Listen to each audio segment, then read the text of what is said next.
कृष्ण कन्हैया लाल की जय। सदगत स्वर्गवासी आत्मा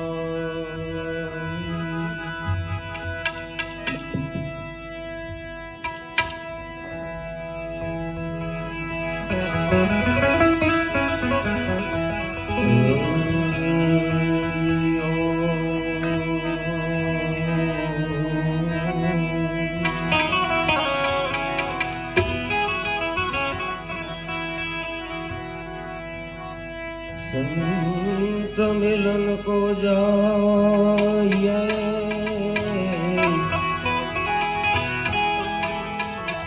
तजिन मान मोभिमान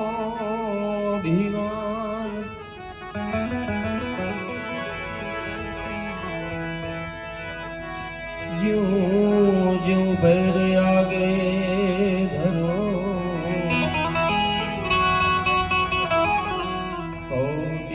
अग्नि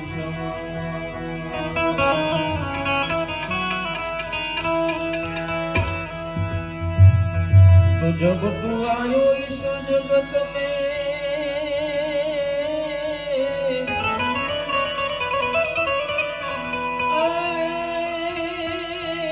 जब हंसे तो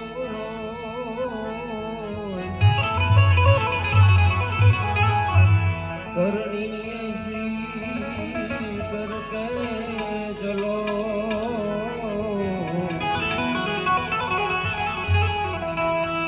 तुम हंसो जग रोए, तुम हंसो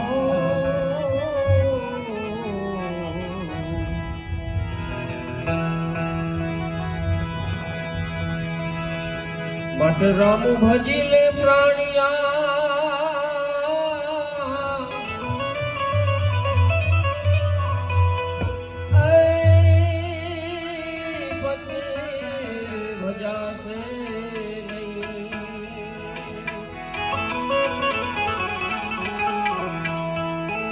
काया थासे तारी जाजरी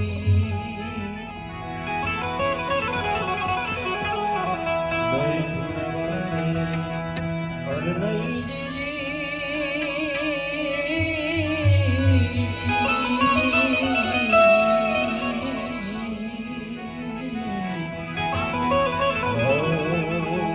मलक तोराय कदम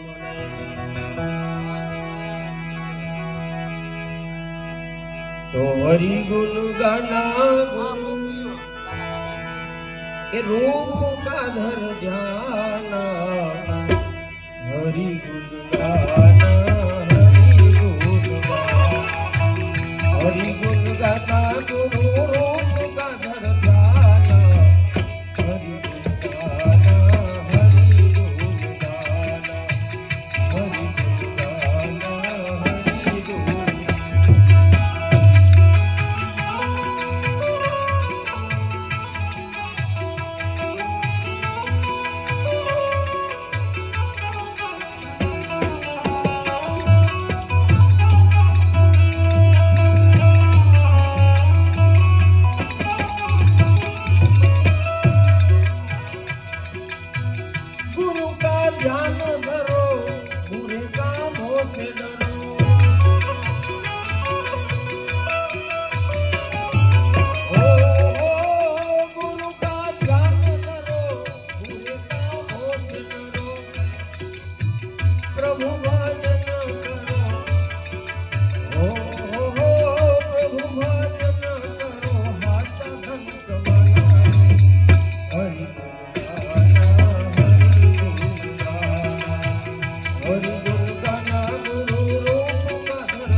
नाम से बनत काम ध्यान से मिले राम बस उत धामो धाम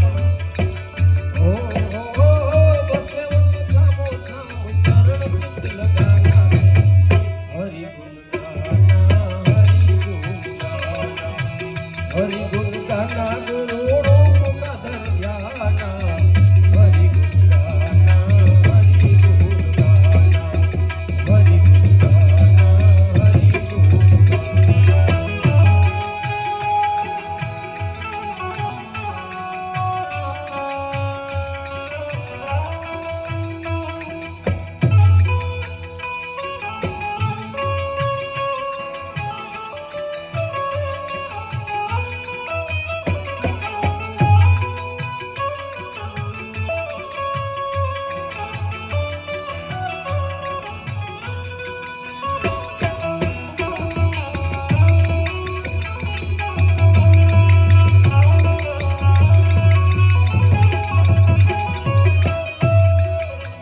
प्रभु की माया जाल फसेवा के बुरे हाल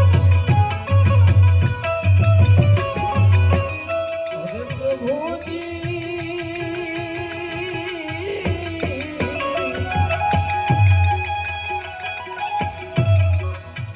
प्रभु की माया जाल फसेवा के बुरे हाल सिर पे भमत काल ओ सिर पे भमत काल फंदे ले आना हरि गुण गाना हरि गुण गाना हरि गुण गाना हरि गुण गाना हरि गुण गाना गुरु रूप का ध्याना हरि गुण गाना हरि गुण गाना हरि गुण गाना हरि गुण गाना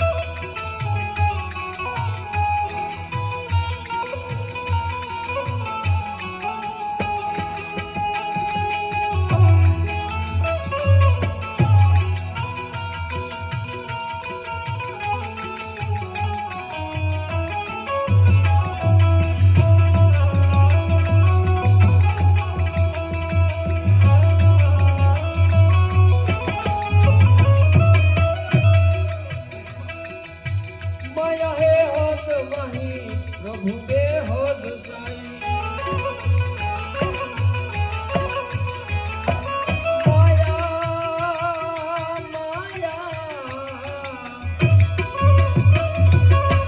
माया है होत साई प्रभु दे होत साई रंग रूप गुण नहीं रंग रूप गुण नहीं ऐसा है ठिकाना रे हरि गुण गाना हरि गुण गाना हरि गुण गाना गुरु रूप का ध्याना हरि गुण गाना हरि गुण गाना हरि गुण गाना हरि गुण गाना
જોઈએ. આપણે જે આત્માના મોક્ષાર્થે ભગવાનના શ્રી ચરણોમાં ભજન સંતવાણી ધૂન રૂપી જે ભૂએ ફૂલ ચડાવી, ત્યારે આપણે પરમ કૃપાળુ પરમાત્માને એવી પ્રાર્થના કરી કે સ્વર્ગવાસી આત્માને એના શ્રી ચરણોમાં સ્થાન આપે. કારણ કે આ મનુષ્ય અવતાર એ વારે વારે મળતો નથી. અનેક જન્મોની કમાઈ હોય ત્યારે આ મનુષ્ય દેહ પ્રાપ્ત થાય, ત્યારે આ માનવનો દેહ મળે. અને જ્યારે જ્યારે આપણે માનવનો દેહ મળે ત્યારે ભગવાનને આપણે વચન આપીને આવતા હોય કે હે પ્રભુ, તું મને આ માના ઉદરમાંથી મને છોડાવ, એટલે પૃથ્વી ઉપર જઈ અને હું તારું નામનું રટણ કરીશ, તારા ગુણગાન ગાઈશ. પરંતુ આપણે અહીં આવતા જ આ માયાનો ફંદો લાગી ગયો. જેમ ભજનમાં કીધું, માયા હે હદ માહી પ્રભુ બે હદ સાય. કારણ કે ભજનના એક એક શબ્દ સમજવા જોઈએ તો એમાં ભજન આપણે ઊંડાણથી સમજાય. નકર વાગે છે આવો અવાજ છે, એ તાલ રાગ સુર એક અલગ વાત છે, પણ ભજનનો જે શબ્દ છે, મર્મ છે, એ હૃદય સુધી જો પહોંચી જાય એક શબ્દ તો બેડો પાર થઈ જાય. અને આ ભજન એ તો સંતોની એક વેદના છે. જ્યારે અંદરથી વેદના આવે ને ત્યારે આ વાણી લખાય. એમને એનું સર્જન નથી થતું. આપણે અહીંની જ વાત કરી, જામખંભાળિયા તાલુકો, ત્યાંનું નંદાણા ગામ, ત્યાં આપણે ધીરા ભગત થઈ ગયા. અબોટી બ્રાહ્મણ, પિતાજી નાનપણની ઉંમરથી ગુજરી ગયેલા, અને મા દીકરો બે રીએ પ્રભુનું ભજન કરે. અને ધીરુ ભગતને તો નાનપણથી જ બસ રામ નામની લાગી ગઈ, એટલે પ્રભુ ભજનમાં મસ્ત રહીએ. દિવસોને જાતા વાર ન લાગે, 1 વર્ષ 5 વર્ષ 10 વર્ષ થાતા થાતા ધીરા ભગતની ઉંમર 20-22 વર્ષની થઈ. એટલે કઈ માને એવો કોડ ન હોય કે મારા દીકરાને પરણાવું. એટલે એની માં ધીરાને કહે છે કે બેટા, આપણે ઘણા દી આપણે એકલવાયું જીવન કાઢ્યું, હવે મારી એક એવી ઈચ્છા છે કે ધામધૂમથી તારા લગ્ન કરું, મારા ઘરમાં એક નવી વહુ આવે, નવી દીકરી આવે, તો આપણા ઘરમાં નવી જાન આવી જાય. પણ ધીરા ભગત તો ભજનનો જીવ હતો, એટલે કે માં મારે લગ્ન નથી કરવા. પણ બહુ સમજાવવા પછી એ માની જીદ પાછળ ધીરા ભગત ઝૂકી જાય છે અને માં પાસે એક શરત મૂકે કે માં, હું લગ્ન કરું પણ મારી એક શરત છે કે હું અધવારું માંડું. અધવારું એટલે કે એક સંતાન થાય ત્યાર પછી હું 4 ધામની જાત્રાએ નીકળી જાઉં, પછી હું પાછો ઘરે આવું કે ન આવું મારું કઈ નક્કી નહીં. આ શરત ઉપર માં મંજૂર થયા. સારી દીકરી ગોતી અને ધીરા ભગતના લગ્ન કરી દીધા. સુખના સમયને જાતા વાર ન લાગે, સરસ મજાનો દૂધના ફીણ જેવો દીકરો થયો, ભગવાને દીધો. દીકરો 5 વર્ષનો થાય અને ધીરા ભગત એની માને એનું વચન યાદ કરાવે કે માં, મેં કીધું તું અધવારું માંડું. એટલે આ દીકરો 5 વર્ષનો થઈ ગયો, તારી હારે વાતચીત કરે, તારો ટાઈમ વહી જાય, એટલે હવે મને મારા પ્રભુના કાર્યમાં જવા દે, હું 4 ધામની જાત્રાએ જાઉં છું, તું મને પ્રેમથી રજા આપ, કદાચ સમય મળે તો હું પાછો આવું તો આવું, પણ હવે તું રાહ ન જોતી. આમ કહીને ધીરા ભગત 4 ધામની જાત્રાએ ઉતરી જાય. દિવસોને જાતા વાર ન લાગે, 5-10 વર્ષ થયા, 25 વર્ષ થયા. ફરતા ફરતા એ દેવભૂમિ દ્વારકા ભગવાન કાળિયા ઠાકરના ચરણોમાં દર્શન કરવા આવે. ત્યારે એ મલકની હવા લાગે ને એટલે માં યાદ આવી, એનો દીકરો યાદ આવ્યો કે લાવને હવે આટલે આવ્યો છું તો માના દર્શન કરતો જાઉં, દીકરાનું મોઢું જોઈ લઉં. ફરતા ફરતા નંદાણા ગામના જાપા પાસે પહોંચે. ત્યાં જ્યારે ગામના જાપે આવે ત્યાં સામેથી નનામી આયલી આવે. નનામી જોજો હો, જેને નામ નથી નનામી, પણ કઈક સારા કામ 2-4 એવા કરી જાવ તો તમારું નામ થઈ જાય. એ નનામી નહીં પણ નામ વાળી થઈ જાય. એટલે આમ જ્યારે નનામી સામેથી આવે, ધીરા ભગતને આમ 25 વર્ષના વાણા વહી ગયા, ફકીરી હાલત, દાઢી વધી ગઈ, વાળ વધી ગયેલા, એટલે ગામ લોકો કોઈ ઓળખે નહીં. પણ ધીરા ભગતને ખબર કે મારા ગામમાંથી કોઈ સ્વર્ગવાસી થયું છે, તો જે કોઈ આત્મા હોય પણ હું આ ગામનો કહેવાય એટલે મારી ફરજ બને. મારી શમશાન યાત્રામાં જવું જોઈએ. ધીરા ભગત શમશાન યાત્રામાં જોડાઈ જાય, ચિતા ખડકાણી, ચિતા પર સબ મુકાઈ ગયું, અગ્નિ દાહ લાગી ગયું, ચિતા બળી ગઈ, સબ બળી ગયું. છેલ્લી વિધિ પૂરી કરીને ડાકુઓ જાય છે. ત્યાં છેલ્લે એક ભાઈ હોય ને એને ધીરા ભગત પૂછે, જોજો હો આ ફકીરી હાલત છે, ઓળખાતું નથી કે કોણ છે. કારણ કે 25 વર્ષના વાણા વાઈ ગયા હતા, દાઢી હાલ વધી ગઈ હતી. એટલે ઓલા ભાઈ ધીરા ભગતને જવાબ આપે છે કે અમારા ગામમાં એક અબોટી બ્રાહ્મણ ધીરા ભગત કરી રહેતા.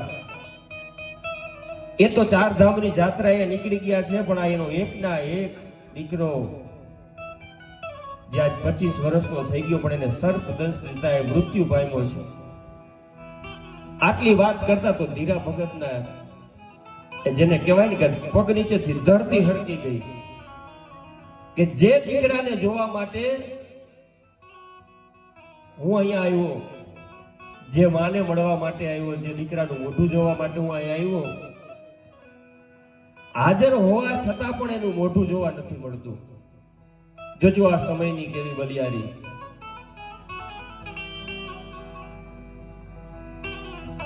ધીરા ભગત ભાગી ગયા. આમ ચિતા સામે નજર કરી તો લાકડા સળગતા હતા, એમાંથી ધુવાણા નીકળતા હતા. ત્યારે અંદરની વેદના જાગે સંતોને.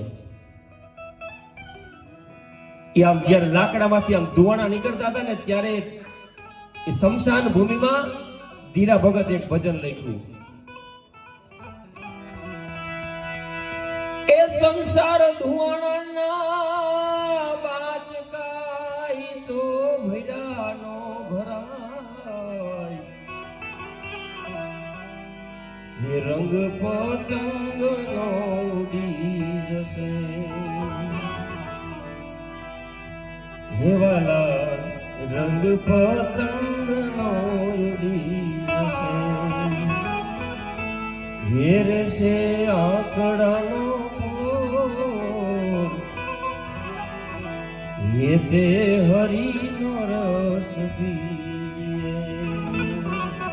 સંસાર ધુવાણાનો બાચકું કીધું ધીરા ભગતે. આ ધુવાણા રૂપી સંસાર એને પકડી ન અગાય, કાંઈ ન કરી શકાય. નજરે જોવો પણ કાંઈ થાય નહીં. આ લાખા ફુલાણાની વાત કરો કે આ દેહનું કાંઈ નક્કી ન હોય. લાખો ફુલાણી એમ કે આ 24 કલાકમાં કદાચ શું થઈ જાય શું ખબર પડે. ત્યાંની રાણી કે તમે તો રાજા મહારાજા 24 કલાકની વાત કરો, પણ 12 કલાકમાં ખબર ન પડે. ત્યાં તરત એની સાણી દાસી હતી. એ કે મહારાજ આજ્ઞા આપો તો એક નાનકડી વાત કરું, કારણ કે મારું પદ બહુ નાનું છે ને વાત બહુ મોટી. એટલે લાખો ફુલાણી કે બોલ શું કહેવા માંગસ? અરે તમે તો 24 કલાકની વાત કરો, મહારાણી સાહેબ 12 કલાકની વાત કરે, પણ હું તો તમને ત્યાં સુધીની વાત કરું કે આંખનો પલકારો બંધ થાય અને પછી ખુલે કે ન ખુલે ક્યાં મને કે તમને ખબર છે. આ શ્વાસ બહાર કાઢ્યો એ પાછો અંદર આવે કે ન આવે એ શ્વાસની પણ ખબર નથી. એટલે આ મનુષ્ય દેહ મળ્યો હોય તો 2-5 સારા કામ કરી લેવાય. આ કાળની ક્યાંય કઠણ ચોટ લાગી જાય ખબર ન પડે. એટલે કીધું એ કઠણ ચોટ છે કાળની, મરણ મોટેરો માર, એ કંઈક રાણા ને કંઈક રાજીયા.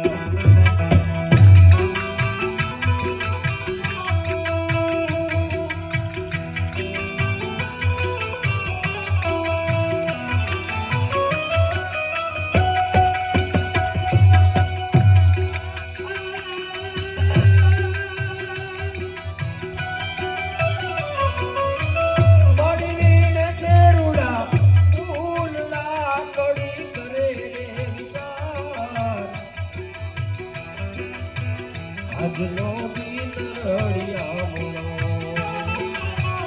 આજનો દિન રળિયા મોનો, કાલે આપણ શિરગાર એતે હરિનો રસ પીએ, વાલા એતે હરિનો રસ પીએ.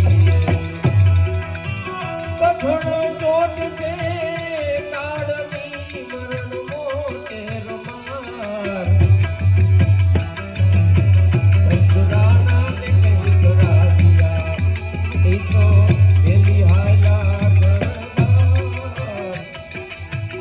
તે હરિનો રસ પીજીએ વાલા તે હરિનો રસ પીજીએ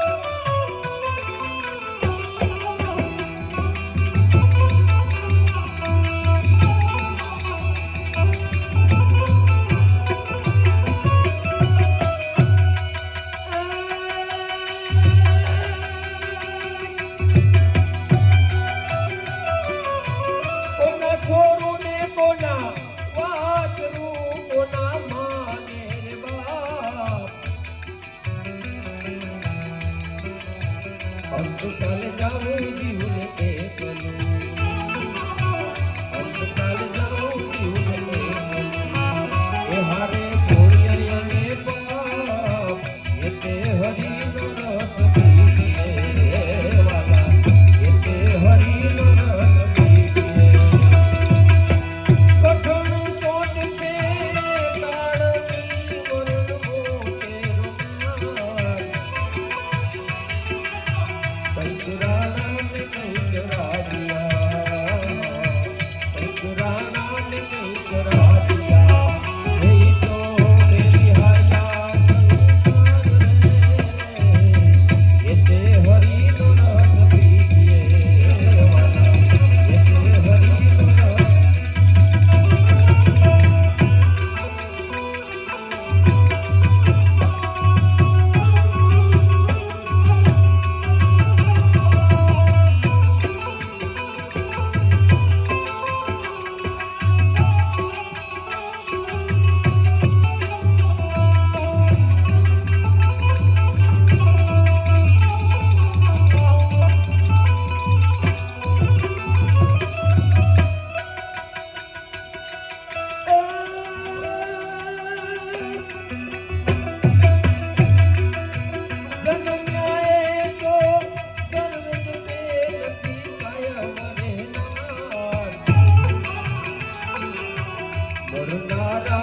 એ તો મેરી હાયા સંસાર રે એ તે હરિનો રસ પીજીએ વાલા એ તે હરિનો રસ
જનની જણતો ભગત જણજે કા દાતા કા સુર નહીતર રેજે વાંજણી મત ગુમાવીશ લૂર.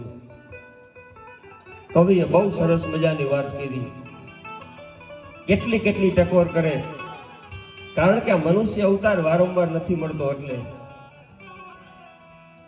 માને ટકોર કરી કે હે માં, તું એવા સંતાનને જન્મ આપજે કા ભગત હોય, રાષ્ટ્ર ભક્ત હોય, દેશ માટે કંઈક કરી જાય, કુટુંબ માટે કંઈક કરી જાય, ગામ માટે કરી જાય. જનની જણતો ભગત જણજે કા દાતા કા સુર. કા એવો દાતાર આપજે કે જ્યારે જ્યારે આપણે દેશ ઉપર કટોકટી આવે, રાષ્ટ્ર ઉપર સંકટ આવે તો એ એની તિજોરી ખુલ્લી મૂકી દે દેશ માટે. એવો કોઈ દાતારને જન્મ આપજે.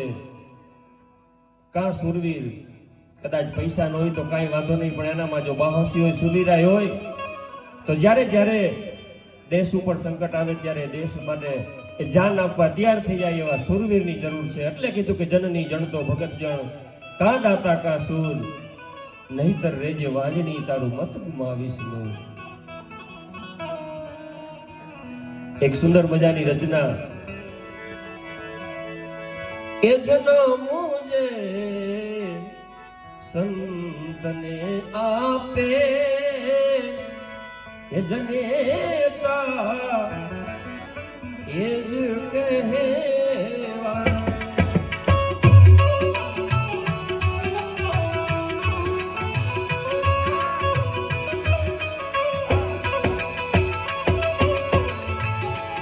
અગર સૂરોય અગર દાતા ગુણો દે ના સગળ ગાવે. જન્મ દે સંતને આપે જનેતા એ જ કહેવાય. જનેતા એ જ કહેવાય.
કર્ણ કુંતા તણો જાયો બની ગયા ભગવાન ભિખારી.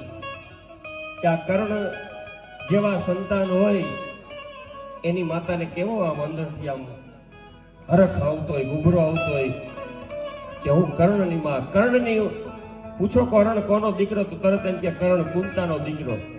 એટલે માને જનેતાને ગૌરવ હોય કે મારો આવો દીકરો દાનવીર કર્ણ.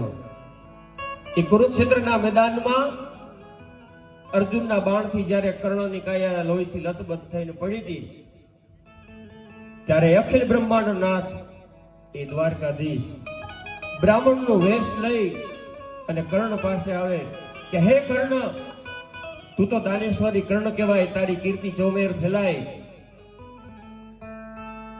કર્ણ કે હવે તો મારા છેલ્લા શ્વાસ છે, શું આપું બ્રહ્મદેવતા, મારી પાસે આપવા માટે કઈ છે નહીં. પણ એક સોનાનો દાંત પથ્થર મારી અને દાંત કાઢીને આપી દે કે લ્યો બ્રહ્મદેવતા, આ મારી છેલ્લી ઘડીએ આ તમને હું સોનાનું દાન કરું છું. પણ એ સોનાનો દાંત લોહીવાળો ભરેલો હતો. એટલે બ્રાહ્મણના વેશમાં કૃષ્ણ ભગવાન કે આ તો અશુદ્ધ દાન કહેવાય, અમે બ્રાહ્મણો અશુદ્ધ દાન ન સ્વીકારી, આને શુદ્ધ કરીને આપ. કર્ણના ભાથામાં એક છેલ્લું બાણ હતું અને માં ભોમ ઉપર મારી અને ગંગાને પ્રગટ કરીને ગંગાની ધાર વહી. એ ગંગાના પાણીથી દાંતને ધોઈને આપ્યો કે લ્યો બ્રહ્મદેવતા, આ કર્ણ તમને સોનાનું શુદ્ધ દાન અર્પણ કરે. ત્યારે બ્રાહ્મણમાંથી કાળીઓ ઠાકર અખિલ બ્રહ્માંડનો નાથ પ્રગટ થઈને કીધું કે હે કર્ણ, જ્યાં સુધી આ સૂર્ય ચંદ્ર અને તારા રહેશે ત્યાં સુધી તારી કીર્તિ અમર રહેશે. કારણ કે ચોથો પોર કર્ણનો પોર કહેવાય. ઉગતા પોરમાં દાન કરવું શ્રેષ્ઠ કે એનું કારણ માત્ર આ જ. કારણ કે દાનેશ્વરી કર્ણના નામ સાથે તમારું દાન જોડાઈ જાય, એ વજ્રલેપ દાન થઈ જાય, એ દાન ક્યારેય મીટે નહીં. એટલે કીધું કે કર્ણ કુંતા તણો જાયો, બની ગયા ભગવાન ભિખારી.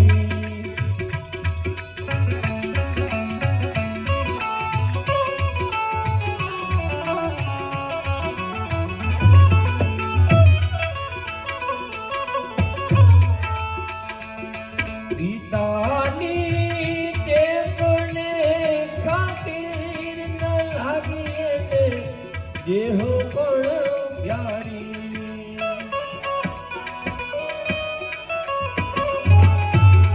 પિતાની ટેકને ખાતીર ન લાગી, દેહો પણ પ્યારી. એ ધન્ય બાળકે લઈયો,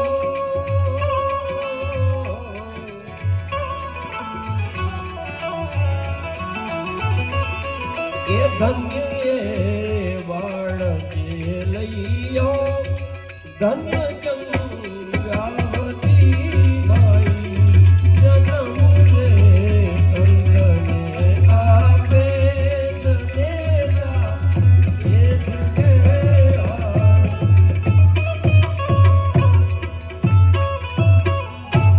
પિતાની ટેકને ખાતર બાપ પ્રતિજ્ઞા કરે ને દીકરો એ પ્રતિજ્ઞા પૂરી કરે. આ આપણી આ ધરતીના ઉજળા ઇતિહાસ. બિલખા ગામ, જ્યાં વાણિયાનો દીકરો ભક્તિ કરે, અને એક કવિએ બહુ સારું કીધું કે રાજા, ચારણ, વાણિયો અને ચોથી નાનકડી નાર આ ભક્તિ કરે ને કરે તો બેડો પાર. એટલે આ વાણિયાનો દીકરો શેઠ સગાડસા,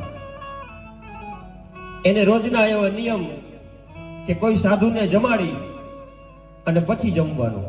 પતિ પત્નીને આવા નિયમ. અષાઢ મહિનો હાલે, અષાઢી વરસાદ, સાંજ સુધી એક જ ધારો વરસાદ. ગામમાં કોઈ સાધુ આવ્યા નહીં, આખો દિવસ નીકળી ગયો ભૂખ્યા. સગાડસા પૂછે કે સતી હવે શું કરશું? કાંઈ વાંધો નહીં પતિદેવ, કાલ દિવસ ઉગશે, કાલ કોઈ બ્રાહ્મણ આવશે તો જમાડશું, અને જમીને પછી આપણે જમશું. એમ કરતા કરતા 1 દિવસ, 2 દિવસ, 4 દિવસ, 5 દિવસ, 8 દિવસના વાણા વાઈ ગયા, અને અષાઢી વહેલી જામી 8 દિવસની. ગામમાં કોઈ બહારથી માણસ તો શું પણ સાધુ સંતો કે કોઈ પધારતું નથી. 9મા દિવસે જ્યારે વરસાદ રહ્યો ત્યારે આમ દૂરથી એક સાધુ મહાત્મા હેલા આવે, પણ એવી હાલત કે એના હાડમાંથી આમ લોહી ને પરુનું પાસ નીકળતું હોય. રક્તપીટી કોઢિયો, જેને રક્તપીટીનો રોગ હતો, હાથના આંગળા કપાઈ ગયેલા, એમાંથી રુધિર નીકળે, આવી હાલત. અને આ દંપતિ જોઈ ગયા કે કોઈ સાધુ મહાત્મા બધાયરા, બંને એને ઘરે લઈ આવે, ભોજનનો થાળ તૈયાર કરી અને પીરસે છે. લ્યો મહાત્મા, જમી લ્યો. અમારે પતિ પત્નીને એવા નિયમ છે, કોઈ સાધુ મહાત્માને જમાડીને પછી જમવું. તો તમે જો આ ભોજન પ્રસાદ ગ્રહણ કરો તો આજ 9 દિવસ થયા અમે પતિ પત્નીએ ખાધું નથી, તો અમે જમી લઈએ. ત્યારે એ બાવો બોલે કે હું તો અઘોરી બાવો છું, હું આ ભોજન નથી જમતો. હું તો માંસ ખાઉં છું. હું મસાણમાં રહેવા વાળો બાવો, અઘોરી બાવો, હું માંસ ખાઉં. ત્યારે એ વાણિયાનો દીકરો કોટના ખીચામાં ડબરો હંગરી અને કસાઈ વાડેથી જઈ અને માંસ લઈ આવે અને ચંગાવતી એને માંસ રાંધીને આપે કે લ્યો મહાત્મા, તમારી માગણી મુજબ માંસ રાંધીને આપ્યું, હવે જમી લ્યો. બાવો એક ડગલું આગળ આયલો. અરે હું આ માંસ નથી ખાતો, મારી તબિયત બરાબર નથી એટલે હું તો માણસનું માંસ ખાઉં. અને એમાંય આજ મને એમ થાય છે કે મારે નાના બાળકનું માંસ ખાવું છે. નાના બાળકનું માંસ હોય તો રાંધીને ખવડાવું. હવે બીજું માંસ તો કદાચ વેચાતું મળે, પણ બાળકનું માંસ ક્યાંથી લાવવું? તરત નજર ગઈ હો દીકરા ચેલૈયા ઉપર કે આપણો એક ના એક દીકરો ચેલૈયો નિશાળે ગયો. ચેલૈયાને બોલાવી અને વાંધરી નાખો, પણ આજ સાધુને અહીંથી ઊભો થવા દેવો નથી. અને આ બાજુ નિશાળમાં વાત થાય કે કોક અઘોરી બાવો સગરસાની ઘરે આવ્યો છે ને એના મા બાપ જેમ કેમ કરે છે.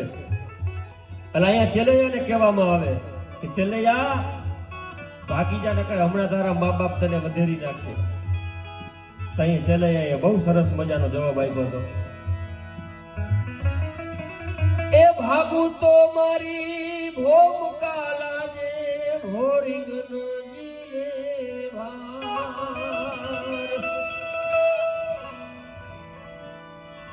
એ ભાગું તો મારી ભોમકા લાજે ભોરિંગ જીલે ભાર. આકાશનો આ ધર્મ રાવણ માજામો ચેલૈયો સદના ચૂકે,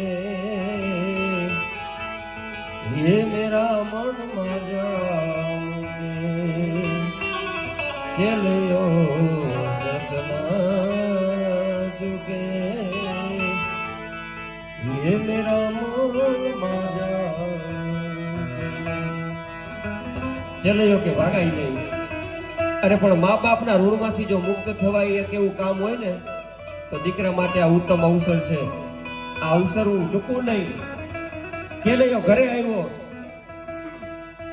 ચેલૈયાને ખાંડી અને સાધુને થાળ પીરસવામાં આવ્યો કે લ્યો મહાત્મા, તમારે બાળકનું માંસ ખાવું છે ને, જમી લ્યો બાળકનું માંસ.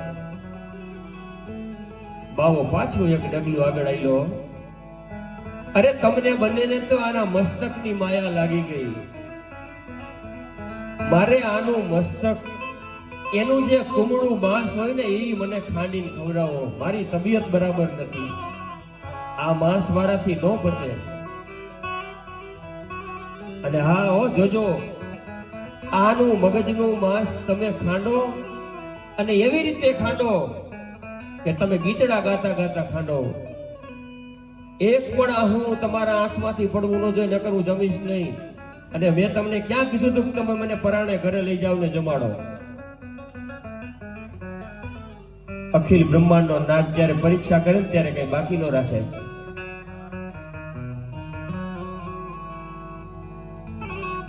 એ ચંગાવતીએ શણગાર સેજા અને એ ચેલૈયાનું મસ્તક ખાંડણિયામાં મૂકી અને ખાંડતા જાય, ગીત ગાતા જાય. હે મારા હાલ રડે પડી હડતાલ કુંવર ચેલૈયા, ચેલૈયા રે કુંવર ખમા ખમા ખમા. હે તારા એ નિશાળિયા જુએ તારી વાટ કુંવર ચેલૈયા, ચેલૈયા રે કુંવર ખમા ખમા.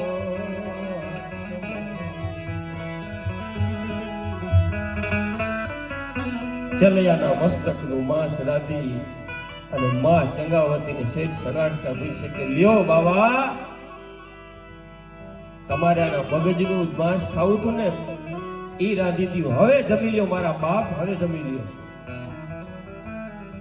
કાઈ વાંધો નહીં, થાળ પીરસાઈ ગયો, પાણીનો લોટો ભરીને મૂકી દ્યો અને હવે તમારા ઘરમાં કોઈ નાનું બાળક હોય તો મારી સામે બેહાડી દ્યો, એટલે હમણાં હું જમી લઉં એટલે તમારી પ્રતિજ્ઞા પૂરી થઈ જાય. તઈએ ચંગાવતી બોલ્યા, હો અરે બાવા, નનકું કે મોટું બાળક જે કઈ કયો ને બધું આ થારીની મારી પર આવી ગયું, હવે ઘરમાં બાળક નથી. શું કીધું? બાળક નથી. તો બાળક ન હોય તો તમે વાંજિયા કહેવાય, અને હું વાંજિયાના ઘરનું ખાતો નથી. જેમ તમારે સાધુને જમાડીને જમવાની ટેપ છે એમ મારે પણ ટેપ છે કે વાંજિયાના ઘરનું ખાતો નથી. મૂકી જાઓ, હું જ્યાં હતો ત્યાં મને મૂકી જાઓ, મારે જમવું નથી. કારણ કે વાંજિયાના ઘરનું ખાતો નથી, અરે પાણી પણ નથી પીતો. તૈયા દેશની નારી ચંગાવતીએ બાવાનું બાવણું પકડીને બેહાડી દીધો. બેન બાવા, તારે બાળક જ જોવું? કાંઈ વાંધો નહીં. માં ચંગાવતી શેઠ સગાડખાને કહે છે કે તમે હવે ઉંમરે બેહો અને બાવાને બાળક હું બતાવું. એ રૂમની અંદર બાવો અને માં ચંગાવતી બે જ. ચંગાવતી બાવાને કહે કે બાવા, પેલા મારા માથા ઉપર હાથ મૂક અને મને દીકરી કહે. તું મારી બાપની જગ્યાએ આવી જા એટલે તને દીકરો બતાવી દઉં. એ બાવો ચંગાવતી ઉપર હાથ મૂકીને કહે બેટા, મારે બાળક જોઈશે, મને બાળક બતાવો. ત્યારે માં ચંગાવતી બોલ્યા, એમ તને બાપ જાણીને કહું છું બાવા, એ મારે પેટ છે મહિના 5. અરે બાવા, તને બાપ જાણીને કહું છું કે મારા પેટમાં 5 મહિનાનો ગર્ભ ઉછરે છે ને એમ કહેવાય છે કે 5 મહિનાના ગર્ભમાં જીવ હાચરી ગયો હોય, ગડગડતી દોટ મૂકી તલવાર લઈ આવી અને પેટ ચીરવાની તૈયારી કરે. એમ જને બાપ જાણીને કહું છું બાવા, મારે પેટ છે મહિના 5. સતની ભાવા એ પેટ ચીરું છું જોઈ લે બાવા, બાળ બેઠો હવે થાય માં બાવા, એ જીવા વિના નહીં દઉં જવા, એ બેઠો હવે થાય બાવા, એ જીવા વિના નહીં દઉં. હવે તને બેઠો ન થવા દો બાવા. ઈ જ્યારે ઈ છરો, હાથ એકનો છરો લઈને માં ચંગાવતી જ્યારે આમ પેટને અડે ન અડે થાય ને ત્યાં કોઈ રગત પીટ્યા બારબામાંથી એ ચતુર્ભુજ ભગવાન, શંખ ચક્ર ગદા પદમ ધારી ભગવાન વિષ્ણુ સાક્ષાત પ્રગટ થયા. હા હા, રોકાઈ જા માં, આ છરો તો લક્ષ્મીના પેટમાં જાય માં. ઈ તાકાત છે ભજનની.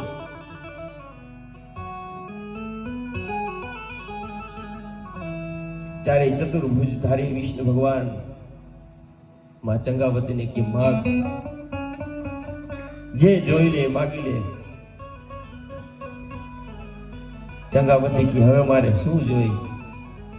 આટલી પરીક્ષા કરી, અમે જેમ જેમ આગળ હાલતા હતા એમ એમ તમે અમારાથી એક ડગલું આગળ હાલતા હતા મારા નાથ.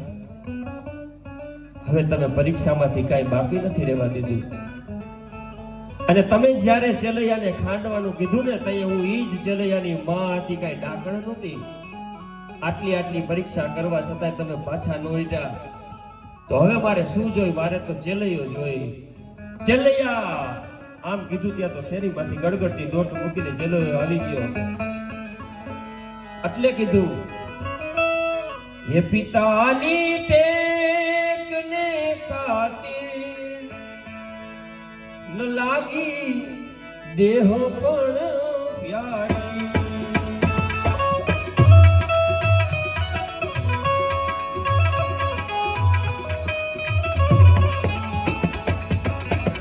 પિતાની ટેકને ખાતી ન લાગી દેહો પણ પ્યારી, એ ધન્ય બાળકે લઈયો ધન્ય ચંદ્રાવતી માઈ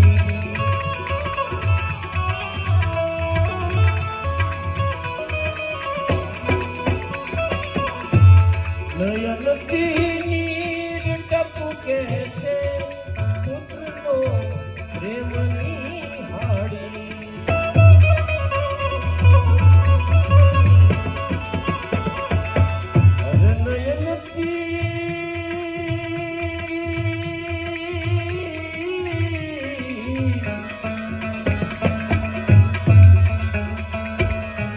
નયનથી નીર ટપકે છે પુત્રનો પ્રેમની હાડી સતાવે રાગ પણ લીધો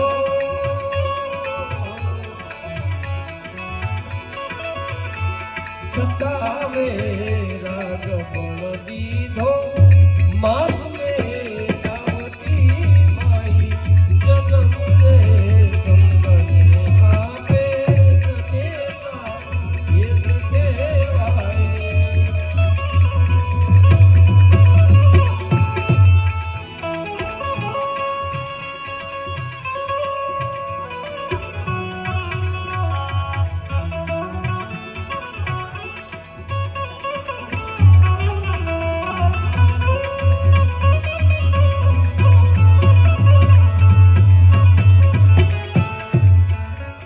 સન્નારી હોય તે સમજે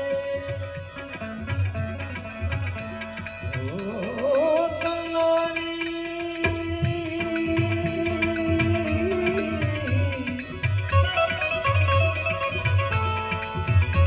સન્નારી હોય તે સમજે હૃદયની વાતને મારી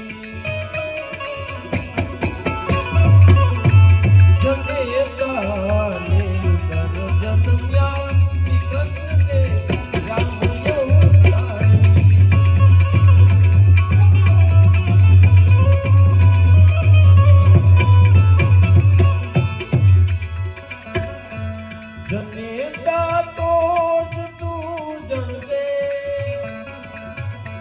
સપૂત નર સંત કે સાણા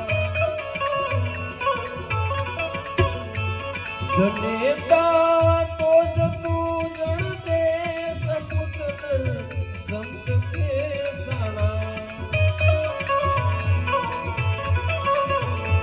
એક જન્મે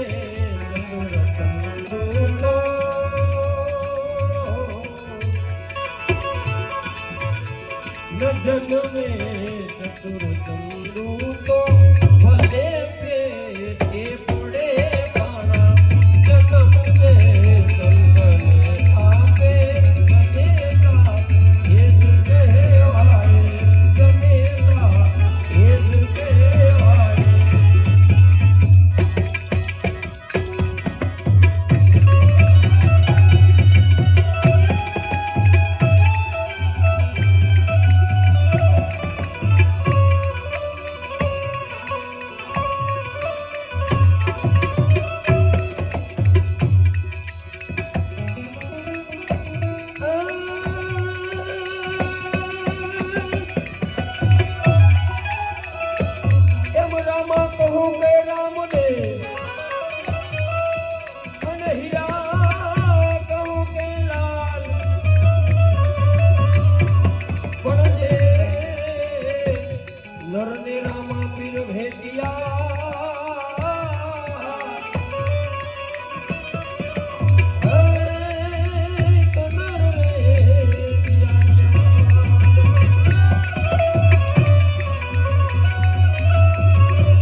ઘરે ઉતર્યા નાથજી અને નામ રામો ધીરો એક વચન કાજે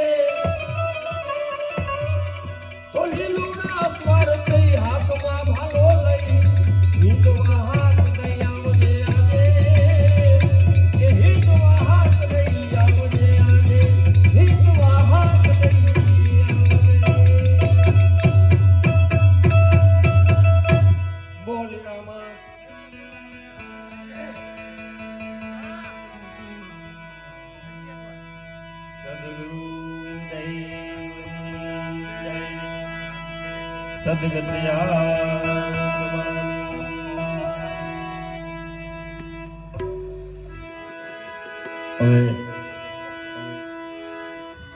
બેનની ઓળખાણ આપી દઉં, કદાચ બધા ન ઓળખતા હોય.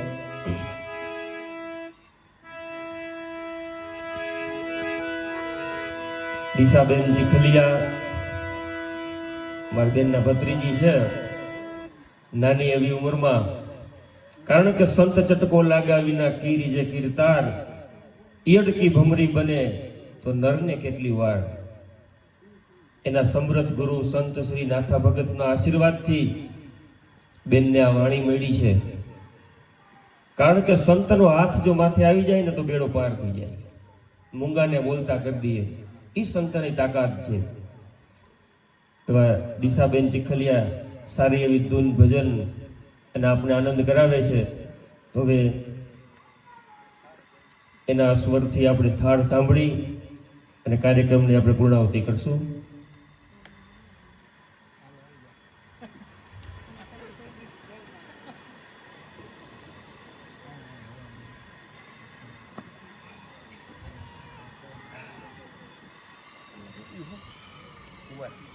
હા લઈ લીધો લાલભાઈ.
Yes.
કદમને જા હેઠા